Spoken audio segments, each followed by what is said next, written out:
harp was played last night, and it lulled me to sleep, as it usually does. I wonder if you'll play it tonight as well. Sometimes it's quiet, but this spring, it is not. He must be at home this spring. When kings go to war, I wonder why the king did not go this time. But I'm glad that he didn't, for he plays it so well. Sometimes I imagine that the good neighbor, the king, plays it just for me. Men often say with a knowing look in their eye that no man with a beautiful wife should live near the palace. But I'm glad that we do, if only for the harp. With a spring in my step and a glance at the roof of the palace to ensure that there is no one there, I step into the bathroom to wash off my uncleanness before it gets dark. When he returns from war, my husband Uriah should walk on our roof. For I do not want anyone to see my nakedness. I've been lucky so far. I do miss my husband, especially now. This urge is real, but he's away at war, fighting for our land, for he loves it so. It's coming to dusk, and I'm not expecting anyone today, yet I hear a knock on my door. It is one of the soldiers of the palace. He tells me to come with him because the king needs me. Me? Bathsheba?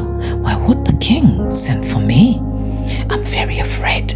Is he dead? Is my husband dead? No, ma'am, he responds. Just come with me, please. The king needs you. I'm led to him. I bow down before the king. I'd never been this close to him before. He's more handsome than I thought. My eyes are drawn to his hands as I remember the sweet sounds of the harp that often lull me to sleep on these lonely spring nights. Dreams of meeting him in person seemed like fate playing on my mind. Now I'm here standing before the one whose hands kept me company every night. Skillfully, as a good harpist, he allayed my fears every night, and into my dreams he waltzed. So to me, he became the man of my dreams. As I steal a glance at him, it seems like we've known each other before. It seems like we've met before, that we belong together, yet only in my dreams. Forgetting the one at war, a sudden war begins, but no weapons this time. It seems like a dream. What I swore never to do, I do in the dark of the day. Oh dear, the men were right. For who the king wants, the king gets. Stealing back in the dead of the night, I steal back into the house. I have just sinned. Oh dear, I cannot stop thinking about him. When the prophet told me that I'll cheat on my husband, I did not believe him. Oh, how angry I was that day. Now here I am, a sinful woman. Oh, Jehovah, please forgive me. I do love my husband, Lord, but what is this? This is the man of my dreams, the king himself, and I love him too. Oh, Shammah. On the same day of the month, 20 days or so exactly after the fact, the harp plays again, but my body has changed. I am with child. What am I going to do? I find a way of sending him a message. He seems happy though, for the sound of the harp is one of joy. He's a righteous man and he wants to keep it covered. So he sends for dear hubby. What am I going to do?